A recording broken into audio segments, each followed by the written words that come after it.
Parlons laïcité, une émission proposée et préparée par RERS. RERS, les réseaux d'échange réciproque de savoir. RERS est un groupe d'éducation populaire. Les citoyens et les citoyennes participants et acteurs actifs sont sans distinction d'âge, de conviction politique ou religieuse, ni d'origine culturelle ou sociale. L'objectif est de participer concrètement à la vie de la République, même modestement, dans notre ville et dans notre région. C'est pourquoi chaque mois, nous nous retrouvons pour échanger autour d'un thème qui devrait nous permettre de cultiver et de développer notre liberté de conscience. Bonsoir à tous, nouveau jeudi de la laïcité, et avec une nouveauté aujourd'hui puisqu'on a un enregistrement radiophonique, donc ça c'est assez extraordinaire. Je vous rappelle que les jeudis de la laïcité, c'est tous les premiers jeudis de chaque mois de 17h à 19h. On n'en aura pas en janvier parce que ça tombe pendant les vacances, mais sinon c'est à peu près tout le temps, et hors grandes vacances. Et aujourd'hui, on reçoit Charles Rambourou, qui est responsable au niveau de l'Union des familles laïques de la laïcité au niveau national. Donc on a la chance de la voir. Et puis on va lui donner la parole pour qu'il nous parle de famille et laïcité. Et puis on aura un petit film qui va pouvoir nous présenter à sa convenance au moment de l'intervention qu'il voudra. Voilà Charles, je te laisse le micro. Alors bonsoir à tous. Je suis militant donc de l'Union des familles laïques. Alors qu'est-ce que c'est ? C'est une association familiale, mais non familialiste. Alors je définirai plus tard ces termes. Elle est membre de l'Union nationale des associations familiales, l'UNAF, à qui la loi a confié en 1945 la représentation de l'ensemble des familles auprès des pouvoirs publics. Alors, les associations laïques ne sont pas majoritaires au sein de l'UNAF, qui est encore largement dominée par des associations, disons, conservatrices et pour certaines assez inspirées par un catholicisme quelque peu extrémiste. Bon, on l'a vu en 2013 à propos de la loi sur le mariage entre couples du même sexe. L'UNAF, d'ailleurs, s'est prononcée contre, à l'exception de 3 associations, dont, bien sûr, notre Union des familles laïques. C'est que, à l'intérieur de l'UNAF, nos conceptions de la famille sont divergentes. Alors, on va définir ce que c'est que la laïcité, et puis on va s'interroger sur ce que c'est que la famille de ce point de vue. Et là, surprise, ça va être beaucoup plus difficile à définir. Je crois que le meilleur moyen, c'est de regarder le petit film, petit clip de 4-5 minutes que l'UFAL a réalisé pour expliquer ce qu'est la laïcité. Qu'est-ce que la laïcité ? Pour répondre à la question, nous allons successivement voir ce qu'elle est, puis ce qu'elle n'est pas. Tout d'abord, la laïcité, c'est la liberté de conscience, c'est-à-dire la liberté de penser ce qu'on veut. On peut être athée, humaniste, agnostique, croire en une religion, en changer ou être indifférent. C'est une liberté absolue. Mais c'est aussi la liberté de pouvoir exprimer ses convictions, à condition de respecter la loi et les libertés d'autrui. La liberté d'expression est une liberté relative. Avant 1905, pendant le régime du Concordat de Bonaparte, les Français ne pouvaient que se déclarer catholiques, protestants ou juifs, les seuls cultes reconnus et financés par l'État. Aucune autre religion n'était reconnue, encore moins l'absence de religion.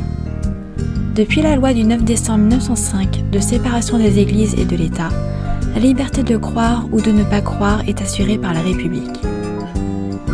La laïcité, c'est aussi le libre exercice des cultes. C'est une des conséquences de la liberté d'exprimer ses convictions. Pour ceux qui le veulent, le droit d'exercer librement le culte de leur choix est protégé par la République. Nul ne peut l'empêcher, mais personne ne peut être obligé de pratiquer une religion. En revanche, cette liberté est limitée par les obligations et les interdictions définies par la loi afin de préserver l'ordre public qui permet de vivre ensemble en paix malgré nos différences. Enfin, la laïcité, c'est la séparation de l'État et des religions.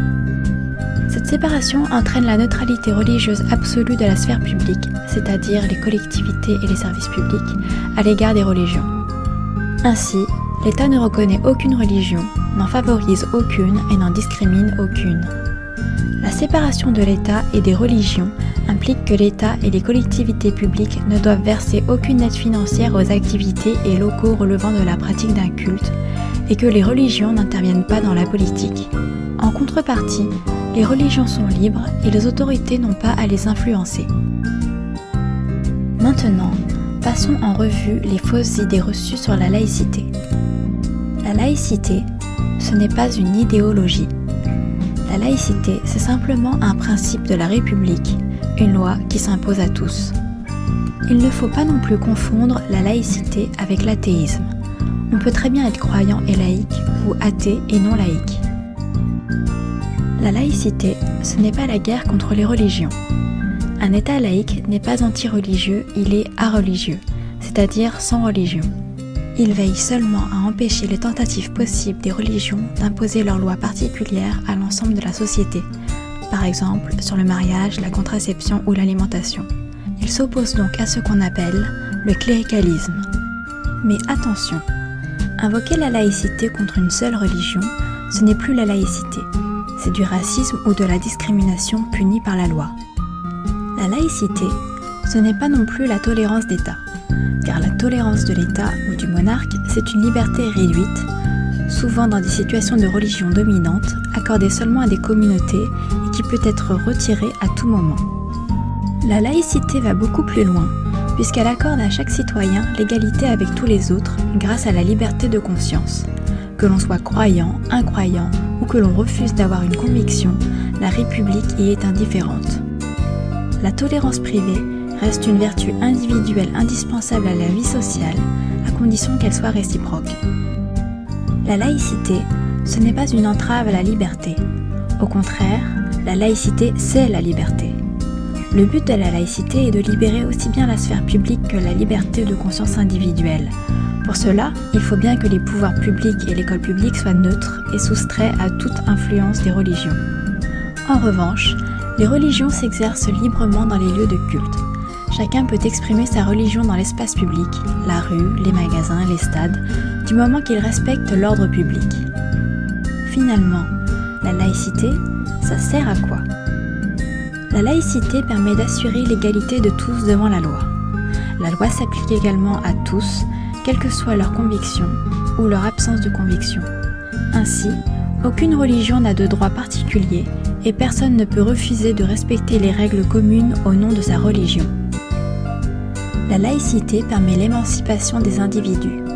La laïcité, que ce soit celle de l'école ou celle de la République, permet à chacun de se libérer de toutes les influences qu'il n'a pas choisies, religieuses, familiales, communautaires, et de se forger librement par l'exercice de la raison ses propres convictions. Ni l'État ni les religions ne doivent porter atteinte à la liberté de conscience, bien de chaque individu. Pour résumer, qu'est-ce que la laïcité ? La laïcité, c'est un cadre juridique qui garantit la liberté de conscience à chaque citoyen. Dans un État laïque, l'État n'intervient pas en matière de croyance et ne se préoccupe pas des appartenances et convictions particulières des individus. Aux individus de se regrouper en association pour organiser librement leurs convictions, mais sans argent public, sans troubler l'ordre public et sans droits différents des autres. Voilà qui m'épargne la lourde tâche de vous présenter la laïcité. C'est beaucoup plus vivant que je n'aurais pu le faire. Vous allez me dire, c'est un peu esquissé dans une des diapos, mais quel est le rapport avec la famille ? La famille, c'est un fait de société. Ça concerne la vie privée, alors. Et on nous dit parfois, et les plus hautes voix nous le disent, M. Jean-Louis Bianco, président de l'Observatoire de la laïcité, qui est une institution gouvernementale, nous dit « c'est la République qui est laïque, ce n'est pas la société ». Ah, je m'excuse pour lui, mais c'est une ânerie. Naissance. À naissance, vous êtes inscrit sur des registres d'état civil. Et si vos parents ne sont pas mariés, votre papa vous reconnaît. Sachez que c'est depuis 1792 seulement que ces registres ne sont plus tenus en France par les curés, par l'Église. Sachez même que jusqu'en 1788, si on n'était pas catholique, on n'avait pas droit à un état civil. C'est-à-dire que les protestants et les juifs ne pouvaient pas faire reconnaître leur mariage, leurs enfants ne pouvaient donc pas hériter d'eux à leur mort, puisqu'ils étaient considérés comme des bâtards. Voilà. Et ils étaient considérés comme vivant dans le péché, puisqu'ils n'étaient pas mariés par la religion catholique. Je crois que si on ne se souvient pas de ça, on ne peut pas comprendre pourquoi en France, précisément, on a inventé la laïcité, avant d'autres pays sans doute. Le mariage, et puis le divorce. Je ne vais pas vous faire un dessin. 2013, la loi sur le mariage pour tous. Vous voyez bien que quelque chose de très intime est fixé par les lois de la République. Je viens de vous dire que jusqu'en 1788, là c'était encore sous notre bon roi Louis XVI, et un peu tard sa réforme. En 89, il y a eu la Révolution. Bon. Mais le mariage n'était pas offert à tous les citoyens, ils n'étaient pas tous à égalité selon leur religion. Je ne vous dis même pas quand on était athée ou incroyant, on méritait le bûcher. C'est en 1766 qu'a eu lieu le dernier supplice pour blasphème en France. Le chevalier de la Barre, qui était un jeune homme de bonne famille, a été accusé, alors on ne sait pas si c'est à tort ou à raison, mais de ne pas s'être découvert sur le passage d'une religion. Il a été torturé, et on a jeté ce qui restait de lui sur un bûcher, et on avait cloué sur sa poitrine le dictionnaire philosophique de Voltaire, 1766. Le pire, c'est que l'évêque du lieu avait même demandé sa grâce, et ça n'est même pas la justice religieuse, c'est la justice du roi qui l'a condamné. Donc, c'est pour vous dire quand même qu'on revient d'assez loin, et que le simple fait de faire reconnaître une autre religion, ou son absence de religion, ne va pas de soi. La reproduction, la filiation, vous pouvez souhaiter avoir des enfants, puis vous pouvez souhaiter que ces enfants aient un statut. Alors, aujourd'hui, nous avons la loi sur la procréation médicale assistée pour toutes les femmes, avec des dispositifs concernant la filiation. Bon. Mais je vous rappelle quand même, c'était évoqué dans les petites diapos, 1967, la contraception, 1975, l'interruption volontaire de grossesse, avec l'idée que on donne aux individus, aux individus femmes, la liberté de choisir. La fin de vie, ça nous arrivera à tous, à moi avant beaucoup d'entre vous, mais 2016, c'est la loi Claes-Leonetti qui prend des dispositions pour que la fin de vie soit le plus digne possible. Alors, je suis de ceux qui pensent qu'il faudrait l'améliorer, parce qu'on ne peut toujours pas en France, contrairement à d'autres pays, on ne peut toujours pas choisir sa mort. On n'a pas le droit. Et la loi aboutit seulement à ce que les médecins ont le droit, quand vous êtes vraiment au dernier degré de la souffrance et que vous êtes condamné, mais ils ont le droit de vous faire mourir de faim et de soif, simplement en vous injectant de la morphine pour que vous ne souffriez pas. Mais il faut savoir, et je connais des gens qui ont vécu ça auprès de leurs proches, que ça peut durer des jours et des jours. Voilà. Le décès. Alors le décès, parce que c'est pas tout ça, il suffit pas de mourir, encore faut-il être enterré ou incinéré. Tiens, l'incinération. L'incinération est interdite par certaines religions. Elle est autorisée par les lois de la République. 1881, la loi de la République fait que le cimetière devient communal. Il n'est plus donc religieux. 1887, les funérailles sont laïques. Alors si on veut, bien sûr, on peut avoir des funérailles religieuses, il n'y a absolument aucun problème. Mais ça se déroule dans un endroit laïque où on a le droit tout de même d'apposer un emblème religieux sur sa tombe.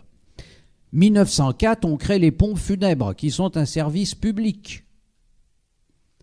C'est-à-dire que ça n'est plus l'Église qui a le monopole. Alors vous me direz, c'est un peu insuffisant parce qu'aujourd'hui, quand vous n'êtes pas dans une grande ville, citez-moi un autre endroit pour qu'on vous rende un hommage que l'Église. Il y avait une loi, une proposition de loi qui demandait que les mairies mettent à disposition une salle. Alors bon, il y a certains maires qui le font, bien sûr, mais ce n'est pas la loi qui les y oblige. Donc, quand vous célébrez l'enterrement de quelqu'un qui n'est pas croyant, vous êtes au bord du trou, sous la pluie, sous la neige. On a tous vécu malheureusement cette expérience. C'est-à-dire qu'il y a encore 2 poids et 2 mesures. On n'a pas véritablement assuré la laïcité complète des funérailles, car encore faut-il que le défunt puisse avoir droit à un service funèbre, que les gens qui l'ont connu et aimé puissent se recueillir, qu'ils soient ou pas croyants. Alors, dans les grandes villes, vous avez des funérariums, des crématoriums, etc. Et les services des pompes funèbres sont tout à fait au point pour assurer des funérailles, si on le souhaite, laïques. Mais pas dans les villes de moindre importance. Voilà. Alors, cette petite revue, c'est pour vous rappeler que le plus intime de notre vie se déroule dans un cadre laïque. Et ces lois, elles sont absolument indépendantes de toute considération religieuse. Enfin, elles devraient l'être. Parce que si on n'a pas une loi complètement satisfaisante sur la fin de vie, c'est qu'il y a des réticences qui sont dues pas seulement au conservatisme religieux, mais au conservatisme non religieux. C'est un débat qu'il est légitime d'avoir. Vous avez des gens qui craignent qu'on les euthanasie de force. Parce que vous savez, dans euthanasie, il y a nazi. Et effectivement, les nazis ont euthanasié, alors à part le génocide des Juifs, ils ont euthanasié les malades mentaux, etc. Voilà. Alors, maintenant, on a vu un petit peu le lien entre les deux. C'est quoi la famille? Alors, j'ai essayé de l'aborder, moi, d'un point de vue laïque.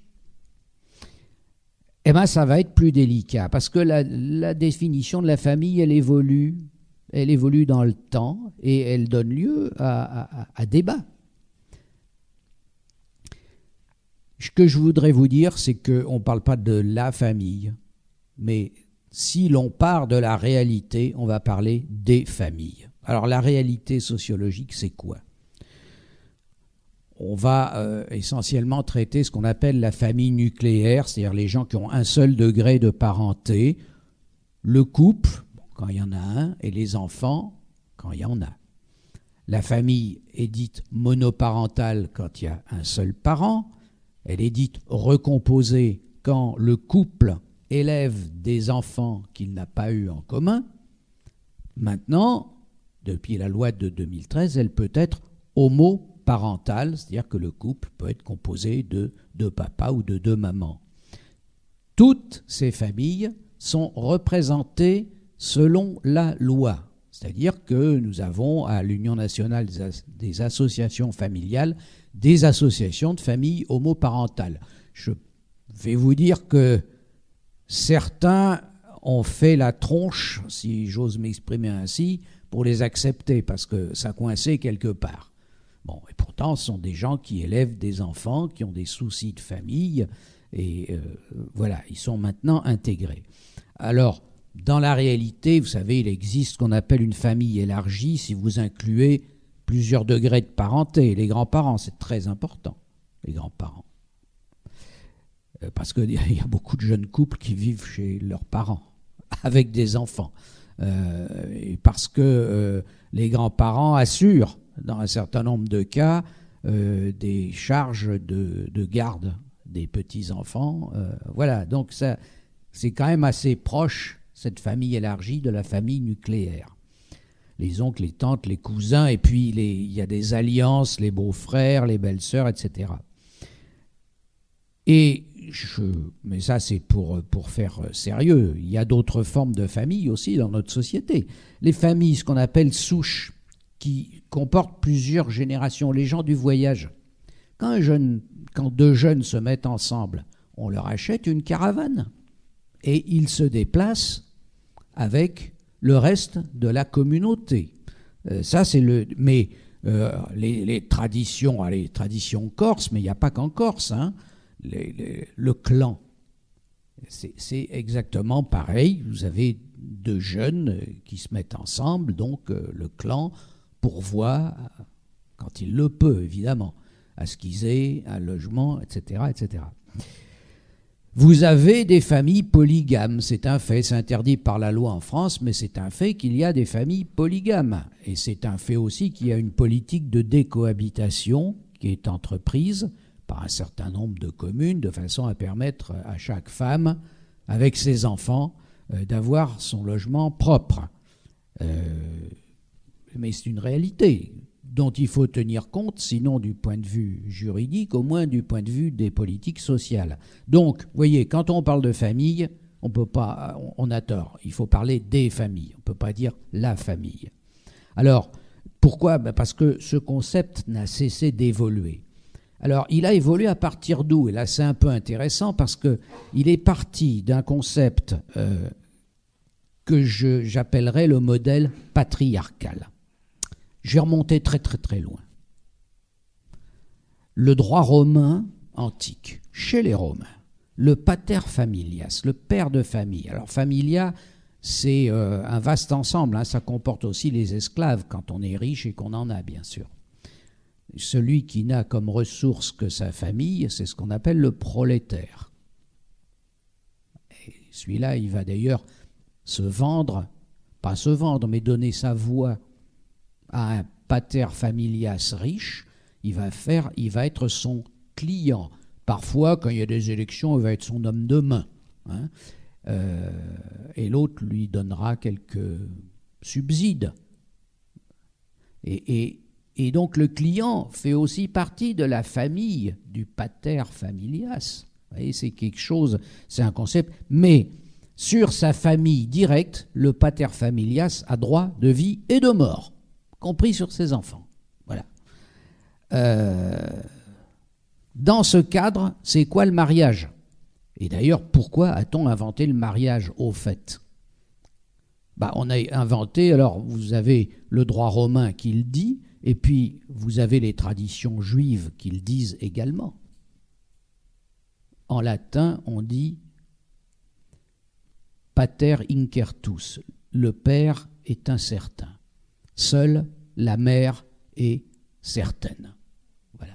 Et par conséquent, le mariage a pour but de pallier l'inconvénient de la biologie, puisque la biologie ne vous permet pas de dire de quel spermatozoïde est issu un enfant qui naît. On pallie comment la biologie, et ça c'est très intéressant, on la pallie par le droit. Pater est quem justae nuptiae demonstrant, et père, celui qui est lié à la mère par des noces légitimes, c'est-à-dire dans le droit civil. Maintenant, ça a changé à cause du mariage entre personnes du même sexe. Mais le père est l'époux de la mère, même si ce n'est pas lui qui a fait l'enfant.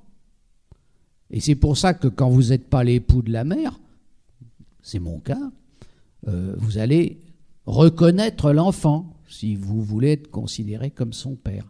C'est-à-dire que la paternité, à partir du moment où le mariage existe, donc, vous voyez, c'est très très ancien, c'est bien avant notre ère, la paternité, c'est quelque chose qui est juridique. Et donc tous les imbéciles qui, au moment du mariage pour tous, sont venus nous dire que le mariage, c'était naturel entre un homme et une femme, ils sont ignorants, tout simplement. Le mariage, justement, n'est pas une institution naturelle, c'est une institution juridique, humaine, qui a pour but quoi? Non seulement d'assurer la paternité à un homme, mais de lui assurer le pouvoir sur le corps, et en particulier le ventre de sa femme, et le pouvoir sur les enfants qui doivent en sortir, puisqu'ils sont réputés être ses propres enfants. Et voilà ce que l'on appelle le patriarcat, c'est-à-dire un modèle de domination, mais de domination juridique par le père. Même si le père est pas plus grand que moi, faible, malade, etc., c'est quand même lui qui, juridiquement, dans ce système, domine.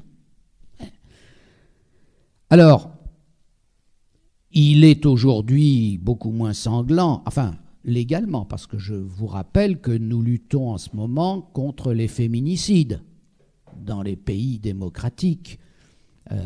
La France, d'ailleurs, est pas la plus avancée. L'Espagne, l'Espagne des machos, elle est beaucoup plus avancée que la France dans la lutte contre les féminicides. Qu'est-ce qu'un féminicide? C'est un meurtre qui est lié à cette inégalité profonde entre l'homme et la femme qui vient de cette conception de la domination par le modèle patriarcal. Alors, il a été remis en cause quand même sous l'effet de 3 facteurs. L'accession progressive quand même des femmes à l'égalité, et puis deuxièmement, la reconnaissance des droits des enfants, et plus récemment, par la reconnaissance, la légitimation des couples de même sexe.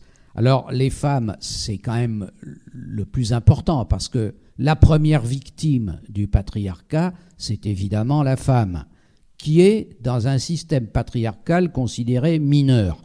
Alors, bien sûr, tout le monde pense au triste sort des femmes de certains États islamiques, comme l'Arabie saoudite, etc. Mais sachez quand même que dans le département français de Mayotte, le statut personnel musulman pour lequel on peut opter est extrêmement défavorable aux femmes, au point, oui, évidemment, héritage, moitié des parts de l'homme.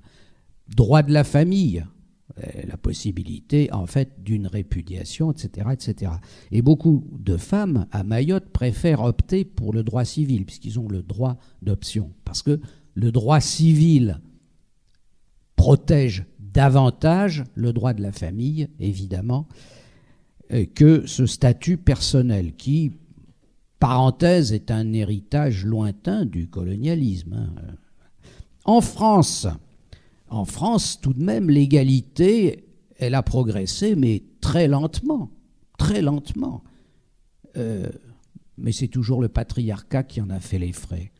Alors, quelques dates. 1938, abrogation de l'incapacité civile et suppression de l'autorité maritale. C'est-à-dire que jusqu'en 1938, la femme ne pouvait rien faire sans l'accord de son mari. Donc, avant de dire « Ah oui, en Arabie saoudite, elles ne peuvent pas se déplacer sans qu'il y ait un homme », souvenons-nous quand même que chez nous, il a fallu attendre 1938. En 1938, ma maman avait 24 ans. Voilà, donc pour moi, c'est pas très loin. 1944, le droit de vote, ça, c'est davantage connu. Et de droit à l'éligibilité surtout. Ensuite, quelques autres dates. Pour ouvrir un compte bancaire sans l'autorisation du mari, il a fallu attendre 1965. Et pour travailler aussi, sans autorisation du mari, 1965. Là, je venais de passer mon bac, c'est quand même assez récent, hein. Pour moi, évidemment, pour vous, ça paraît peut-être pour certains d'entre vous très lointain. 1967, donc c'est la loi Neuwirth sur la contraception. 1970, suppression de l'autorité parentale, de l'autorité paternelle, c'est la naissance en droit de l'autorité parentale conjointe. C'est-à-dire on met fin à ce truc qui remontait à des millénaires. Les deux parents exercent conjointement l'autorité sur les enfants. Il n'y a plus le père exclusivement. 75, c'est la loi Veil, évidemment, sur l'interruption volontaire de grossesse. Et 85, c'est l'égalité des époux dans la gestion des biens de la famille et des enfants. Vous voyez, tout ça a contribué à ébranler et à affaiblir considérablement le patriarcat. Deuxième affaiblissement, la reconnaissance des droits des enfants. Si vous considérez l'enfant comme non existant juridiquement et entièrement soumis à l'autorité du père ou même des deux parents, vous restez dans un système de domination. Alors, en gros, c'est en 1959 qu'à l'ONU, il y a une déclaration des droits de l'enfant, alors que jusqu'alors, on parlait des devoirs envers l'enfant. Vous voyez ? C'est-à-dire que le sujet de droit, c'était les parents, les adultes, et là, d'un seul coup, si on dit qu'il y a des droits de l'enfant, le sujet de droit, ça devient l'enfant. Il y a une série de pactes internationaux, et surtout en 1989, la Convention internationale des droits de l'enfant, ce qu'on appelle la CIDE, qui amène la notion d'intérêt supérieur de l'enfant. Donc en fonction de l'intérêt supérieur de l'enfant, le juge civil va être amené à prendre des mesures de protection de l'enfant, pouvant le retirer à sa famille, par exemple. Ça, c'est très important. Parce que auparavant, on ne pouvait pas, puisque le sujet de droit, c'était les parents. Et pour identifier l'intérêt supérieur de l'enfant, voilà, il y a un bond qui est fait en droit. Alors, par exemple, dans un divorce, les enfants ont droit d'être entendus. La fessée, vous savez, il y a la loi fessée qui interdit ce qu'on appelle les violences ordinaires sur les enfants. Bon, je passe rapidement, mais le fait est que l'autorité patriarcale, messieurs, nous le regrettons tous amèrement, bien sûr, est affaiblie. D'où quelques récriminations de certains psychanalystes qui disent « Ah oui, mais le père, c'est celui qui enseigne la loi. » Oui. Et comment on fait dans un couple de femmes qui élèvent des enfants? Ou quand une mère seule élève ses enfants? La mère seule qui élève ses enfants, il faut bien qu'elle rappelle la loi aux gamins. Alors, c'est pas forcément moins convaincant qu'un père démissionnaire qui ne fout jamais les pieds à la maison, voilà, et qui ne s'occupe pas de ce qui s'y passe. Donc là-dessus, deuxième coup. Et enfin, dernier coup, à mon avis, il y en a d'autres bien sûr, mais c'est les couples du même sexe. Que deux femmes, par exemple, puissent assumer l'éducation des enfants, ça met complètement hors jeu le modèle patriarcal. Voilà. Le patriarcat n'a pas disparu, quand même, dans les têtes et les représentations sociales, bien sûr. Mais le mariage patriarcal hérité de l'Antiquité, il a éclaté. Aujourd'hui, il y a des familles. Alors, pourquoi dit-on toujours la famille? Là, je vais vous demander un petit effort de ménage. On va faire un peu de philosophie. C'est-à-dire que ce n'est plus la réalité, la famille. Alors, qu'est-ce que c'est? C'est ce qu'on appelle une idéologie. Et alors là, je vais définir. Une idéologie, c'est quoi? C'est un système de représentation et de valeurs, la plupart du temps inconsciente. Parce que si je sais le riche qui a une idéologie de riche et qui vous le dit, Warren Buffett, par exemple, multimilliardaire, qui vous dit la lutte des classes existe et c'est ma classe qui est en train de la gagner. Ça s'appelle du cynisme. Il n'a pas besoin d'une idéologie pour dire ça. Bon. Mais la plupart du temps, on voit les choses de façon déformée et au bout du compte, ça sert à justifier une domination, une exploitation. Alors, le racisme, bien sûr, c'en est un exemple. C'est très clair. Le racisme, il y a une idéologie raciste qui a pour but de justifier une domination, qui peut être la domination qui fut autrefois la domination de l'esclavagisme, qui a été la domination coloniale.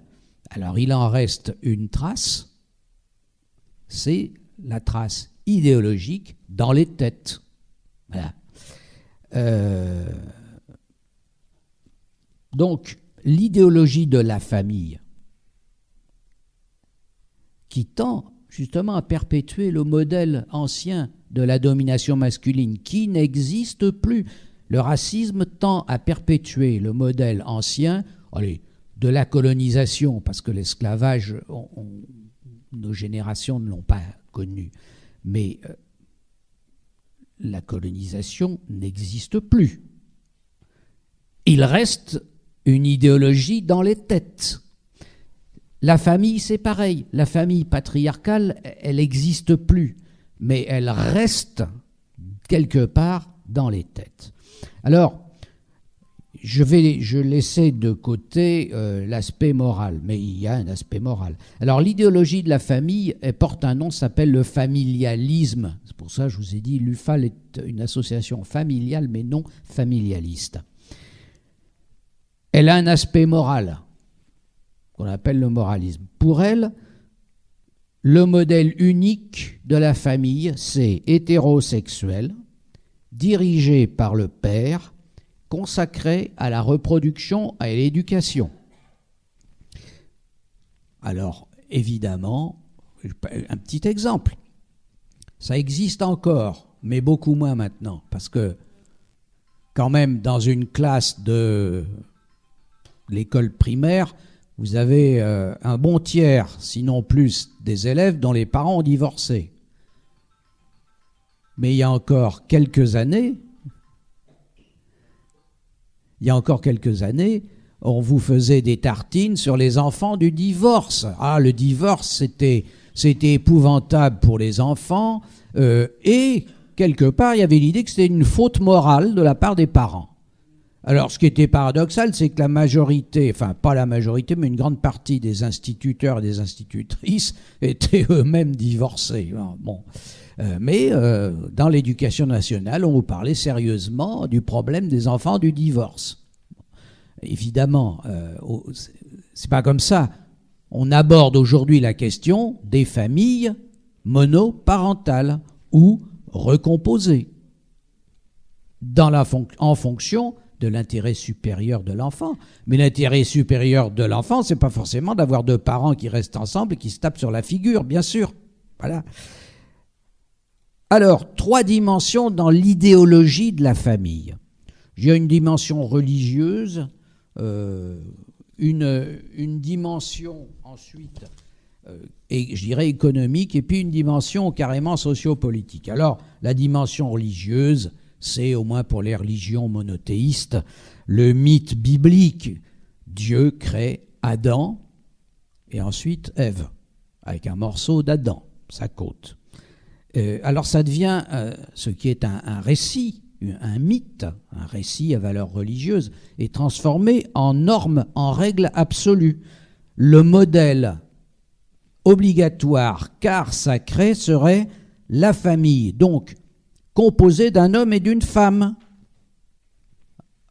Vous avez reconnu quand même ce que dit alors l'Église catholique très clairement pour condamner le mariage pour tous. Et la Bible, c'est un homme et une femme, donc on est obligé, les mariages entre couples de même sexe, c'est pas possible.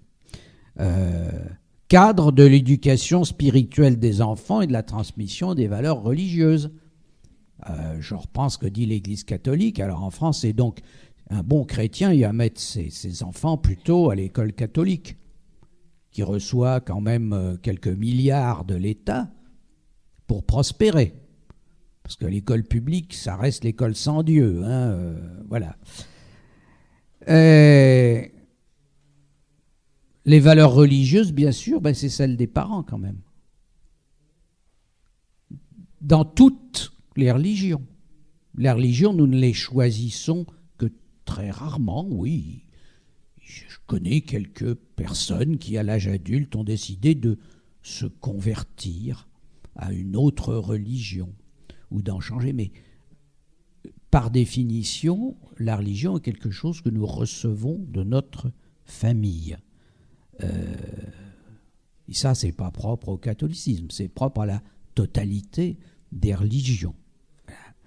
Et donc, le modèle religieux, c'est un modèle ouvertement patriarcal qui fait de la femme seulement une émanation de l'homme, oui, la côte d'Adam. À la rigueur, on veut bien dire, bon, la femme est complémentaire de l'homme, mais jamais son égale. Alors, deuxième dimension de l'idéologie, c'est économique. Ça devient assez intéressant parce qu'elle montre bien à quoi ça sert. La famille serait la cellule reproductrice, la base de la natalité, au nom du principe que le nombre des naissances ferait la force d'un pays. Alors, c'est faux. C'est faux, je vous dirai pourquoi si vous le souhaitez. Mais alors une autre idéologie, c'est l'idéologie du natalisme. Le familialisme nataliste, il se développe au lendemain de la guerre de 14, évidemment. Vous comprenez, la saignée des millions de morts. Donc, il faut refaire des enfants. Il ramène, en passant, il ramène les femmes au foyer. Les femmes s'étaient un peu émancipées parce qu'elles travaillaient dans les usines. Hein. C'est elles qui tournaient les obus pendant que les hommes les prenaient sur la figure. Bon, mais après, on leur a dit... Retour au foyer, faites des enfants, allaitez-les de préférence, etc. Ça a marché quelques années. C'est-à-dire en 1920 à 21, vous avez une croissance démographique. Et après, plouf, ça retombe lamentablement. Pourquoi ? Parce que le modèle familial a, en réalité, changé. Mais ce modèle nataliste a eu la vie dure, puisque dans les années 30, il préside à la création des allocations familiales, 1932. Le Front populaire, donc la gauche, va le reprendre. Et puis, bien sûr, j'y reviendrai, sous Pétain, ça continue. La famille est même érigée au rang de principe, pas républicain, de principe étatique. Mais sous la Ve République, je me souviens que Michel Debré, qui fut Premier ministre du général de Gaulle et rédacteur de la Constitution de 1958, qui était député de La Réunion, n'est-ce pas, et qui a quand même fait rafler des mômes dans les départements et territoires d'outre-mer pour les amener de force en France dans des coins où il y avait une faible natalité, dans la Creuse, etc. etc. Là, c'est un drame que certains adultes d'aujourd'hui révèle doucement. Mais ça, c'était au nom de la gestion étatique de la population. Alors, on se moquait de lui. Il était évidemment contre la contraception. On disait qu'il était pour le lapinisme. Les Français, c'était des lapines qui devaient faire le maximum d'enfants. Aujourd'hui encore, l'Union nationale des allocations familiales décerne une médaille de la famille aux mères de famille particulièrement méritantes. Donc pour ça, il faut qu'elles aient un paquet d'enfants, je vous le dis. Alors, troisième dimension de cette idéologie familialiste, elle est sociopolitique. Pour tous les possédants, et depuis l'Antiquité, la famille est indissociable de la propriété. On fait, entre deux guerres, c'est pour ça que ça chute la natalité. Entre les deux guerres, on fait un seul enfant pour ne pas diviser l'exploitation rurale. On règle, souvent par mariage, chez les bourgeois, la transmission de l'usine familiale. Ça, je vous parle de la génération de mes parents, de mes beaux-parents.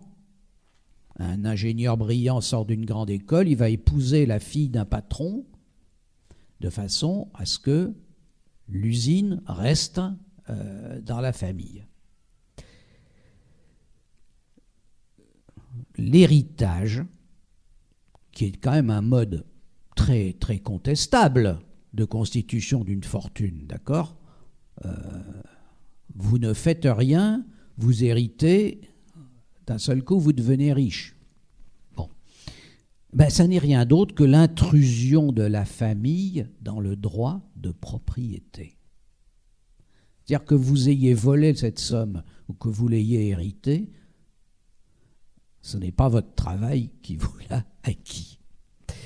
Alors, les gouvernements et les partis réactionnaires et conservateurs au XIXe, au XXe siècle s'appuient sur ce qu'ils appellent les pères de famille, qui sont considérés comme les défenseurs naturels de la propriété face aux socialistes et aux communistes qui sont à l'époque très peu familialistes. Alors ils vont le devenir avec le Front populaire, un petit peu. Ils vont le devenir au début, à la fin du premier tiers du XXe siècle. Et je me souviens encore comment les communistes, dans les années 50 et 60, étaient opposés à la contraception. Fallait faire des enfants pour la France. Il y a toujours cette idéologie. Et l'Église a constitué des associations de pères de famille, et si vous regardez sur Internet, vous verrez qu'il y a toujours des pèlerinages, des associations de pères de famille. C'est ce que j'appelle le patriarcat politique, qui a un rôle, c'est de soutenir des forces plutôt conservatrices dans la société qui vont défendre la propriété contre tous les vilains qui pourraient la remettre en question. Alors, petite parenthèse, quand même, le régime de Vichy, le régime de Pétain, qui était très lié à l'Église catholique, puisque l'épiscopat a soutenu le régime de Vichy à part un ou deux évêques. La devise travail, famille, patrie, évidemment, système fascisant, système anti-républicain, puisqu'on supprime la mention de la République, c'est l'État français. Il se fonde sur le corporatisme et sur le familialisme. Et un familialisme qui est encadré politiquement parce qu'on crée, c'est Pétain qui a créé les associations familiales, mais il y en avait d'une seule sorte. Et elles étaient encadrées par l'État.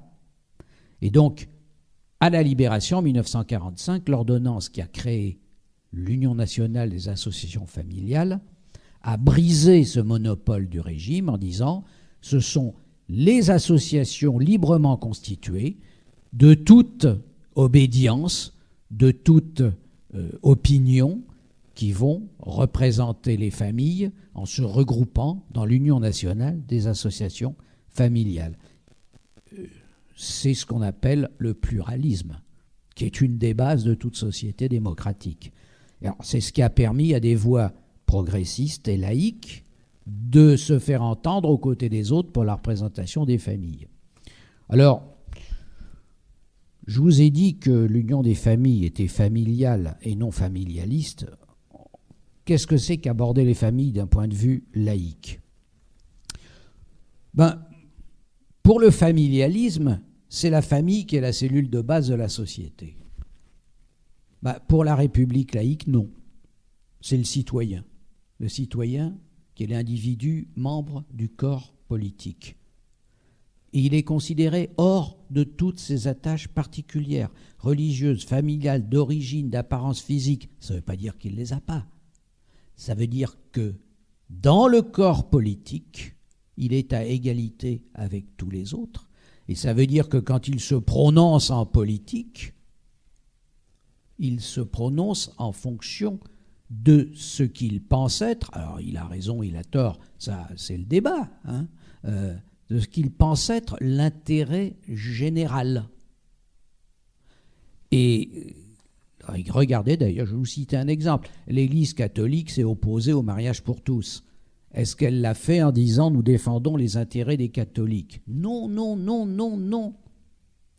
Ils ont dit beaucoup plus subtilement « nous défendons l'intérêt anthropologique qui veut que la famille soit un homme et une femme. » Bon, nous pouvons décrypter cette idéologie, mais ils excipent toujours, on excipe toujours d'un intérêt qui a l'air supérieur, qui a l'air beaucoup plus général que l'intérêt qu'on défende.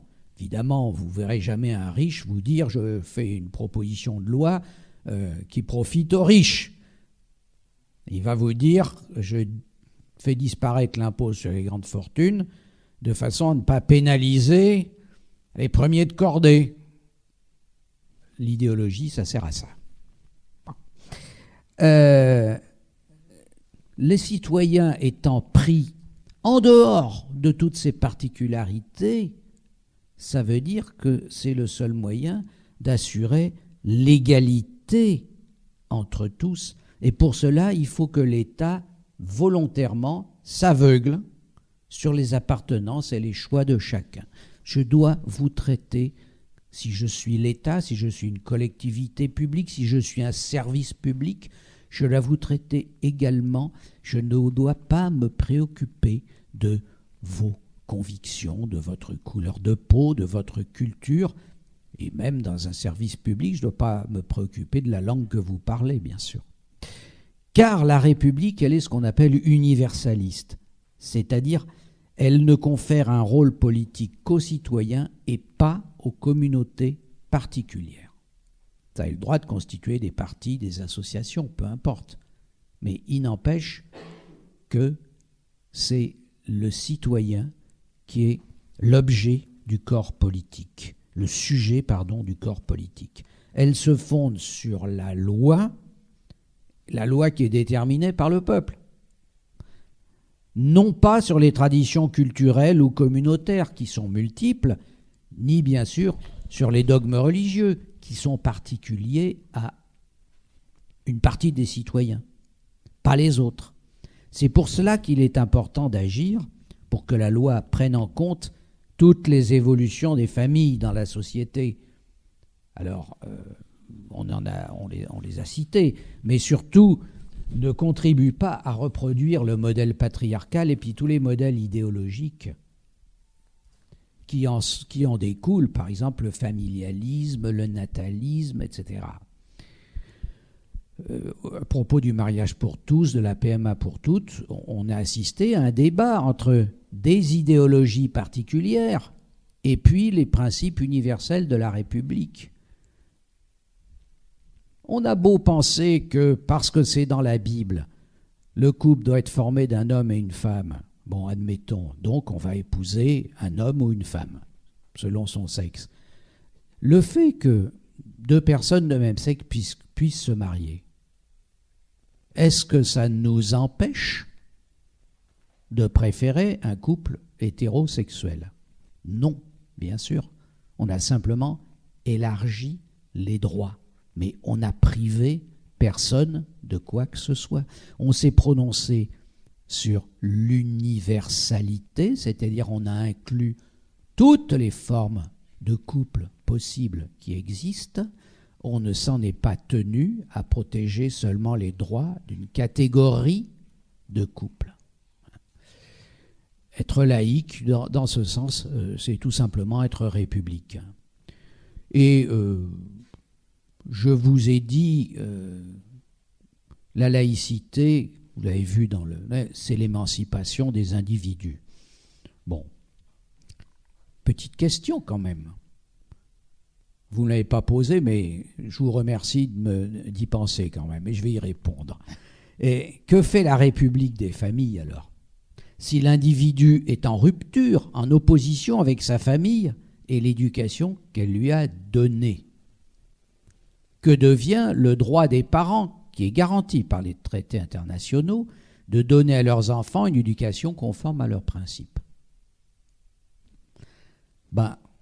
Réponse, oui, il y a tension, il y a conflit entre la reconnaissance des familles par l'État et le droit absolu de l'individu majeur à l'autonomie. Mais, mes bons amis, la démocratie, ça suppose des conflits, sinon il n'y aurait pas besoin de démocratie. La démocratie, c'est ce qui permet d'empêcher que les conflits se transforment en guerre civile, comme au Liban, ou en guerre de religion, comme on l'a connue en France ou en Angleterre pendant quelques siècles tout de même. Alors, si vous voulez éviter les conflits, une seule solution, la dictature. Au moins, tout le monde est forcé d'avoir la même opinion. Alors oui, l'émancipation des individus, elle se fait contre leur famille. Moi, j'avais une famille assez émancipatrice, et puis il est arrivé un moment où on s'est frité avec mes parents. Parce que, et moi-même, je me frite avec mon fils. Il ne fume pas la même chose que moi, comme ça. Oui, il estime que c'est son émancipation. Jusqu'à quel point, je ne sais pas, faut voir, mais je dois admettre que le modèle dont moi je suis porteur, il n'était peut-être pas très bon, si j'en juge par le nombre de mes copains qui sont morts d'un cancer du poumon. Voilà, il y a un conflit de valeurs, c'est normal. C'est normal, ça fait partie de la vie, ça fait partie des conditions de l'émancipation. J'ai pas tout à fait les mêmes idées politiques que mon père. Eh oui, et mon fils n'a pas les mêmes idées politiques que moi. J'en suis confus, Marie, mais je suis très content qu'il ait des idées politiques, par contre. La laïcité, donc, c'est l'émancipation des individus. Certes, la famille peut et elle doit devenir en elle-même un lieu d'émancipation. C'est par exemple l'objet du travail que font beaucoup d'associations sur la parentalité. La parentalité, c'est l'art, non pas de guider ses enfants vers un seul modèle, celui dont on est porteur, c'est celui de leur permettre de s'émanciper, d'acquérir eux-mêmes des armes pour s'orienter dans l'existence. Alors bien sûr, on leur dira, moi j'ai telle valeur. Voilà, il me semble qu'après réflexion, c'est plutôt ça que ça. Après, ce qu'ils feront, c'est leur affaire. Et l'école de la République, c'est un très bon exemple de l'émancipation par la laïcité. L'idée, elle n'est pas neuve, elle remonte à Condorcet, 1792. Pour faire des citoyens libres, disait-il, il faut qu'ils soient éclairés, c'est-à-dire instruits. Et pour ça, 2 conditions. Premièrement, que l'école soit indépendante de toute religion, mais également de tout monopole d'État. Condorcet disait qu'il faut qu'il reste une concurrence avec l'école privée. Mais il ne disait pas que l'État doit financer l'école privée.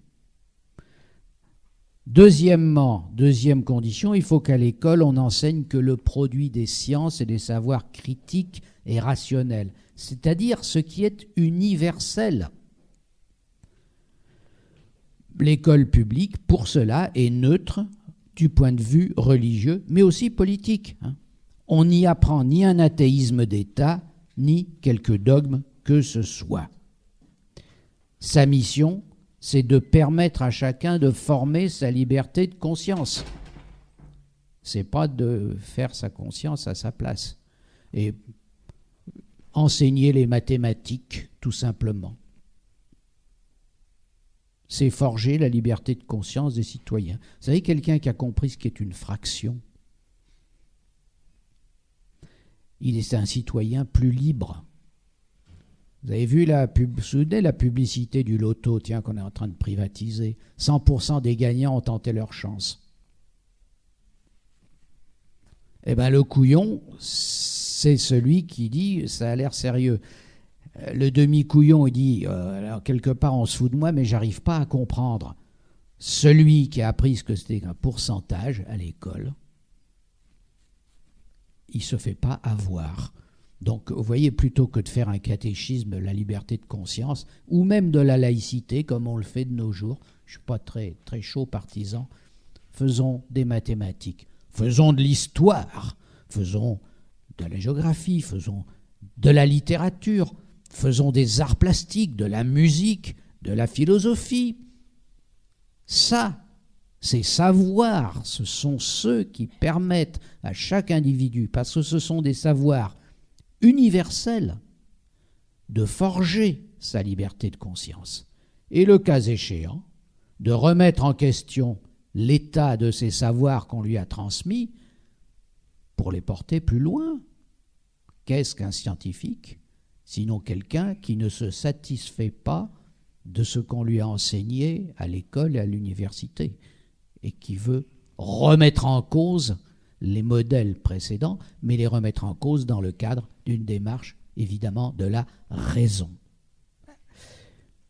Alors, pour une association familiale laïque, vous avez compris que la défense des intérêts des familles n'est pas dissociable de la défense de l'école publique. Et je conclurai par un seul mot. Émancipation de l'enfant dans la famille comme à l'école. Cette émission est à présent terminée. Retrouvez l'ensemble de nos podcasts Parlons laïcité sur notre site www.rers-evry.fr. Et pour rester informé de notre actualité et communiquer avec nous, rendez-vous sur notre page Facebook.